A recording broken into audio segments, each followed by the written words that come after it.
the least number which should be added to 2497 so that the sum is exactly divisible by 5, 6, 4 and 3 is অর্থাৎ বলছে the least number which should be added to it অর্থাৎ বলছে সব থেকে ছোট কোন সংখ্যাটা যে সংখ্যাটা এটার সঙ্গে যোগ করলে এই প্রত্যেকটা সংখ্যা দ্বারা কমপ্লিটলি ভাগ করা যাবে। দেখুন যেহেতু কমপ্লিটলি ভাগ বলে একটা বিষয় চলে এসছে সেহেতু লসাগুর একটা বিষয় চলে এসছে, এটা আপনাদের মাথায় রাখতে হবে। তো প্রথমে আমরা এই সংখ্যাগুলো লসাগু করে নিই। 5, 6, 4 এবং 3 লসাগু করলে কি হয়, প্রথমে আমরা 2 দিলে হয় 5, 3, 2, 3। এবার দেখুন 3 দিলে যাবে 5, 1, 2, 1। অর্থাৎ লসাগু হচ্ছে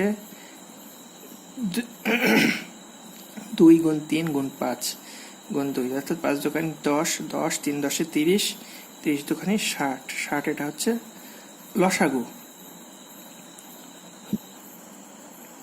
এবার এই লসাগু দিয়ে যদি এটাকে ভাগ করে দেখব কত অবশিষ্ট আছে এবং সেই অবশিষ্ট সঙ্গে এর মধ্যে থেকে কোন সংখ্যাটা যোগ করলে সেটাকে আবার 60 দিয়ে ভাগ করা যাবে। বুঝতে পারলাম, চলুন তাহলে করা যাক। 2, 4, 9, 7 এটাকে যদি আমরা 60 দিয়ে ভাগ করি 4 বাদ যায় 4 6 24, 9 7 97 অবশিষ্ট থাকে। আবার আমরা এখানে একবার দিলে হয় 60, 7 এখানে থাকে 3 37 অর্থাৎ অবশিষ্ট থাকছে কত আমাদের 37।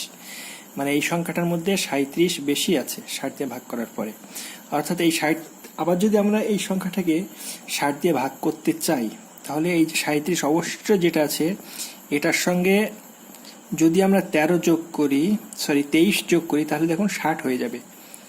37-এর সঙ্গে যদি আমরা 23 যোগ করি তাহলে হবে 0, 60। তাহলে দেখুন এই যে সংখ্যাটা আছে এই সব পুরো সংখ্যাটার সঙ্গে যখন আমরা 23টা যোগ করছি 23টা যখন আমরা যোগ করছি তখন সেই সংখ্যাটাকে 60 দ্বারা ভাগ করা যাচ্ছে। আর 60 তো এই চারটে সংখ্যার লসাগু ছিল, সুতরাং আমরা বলতে পারি যে 23 এই যে 23টা হচ্ছে এটাই হবে অ্যান্সার।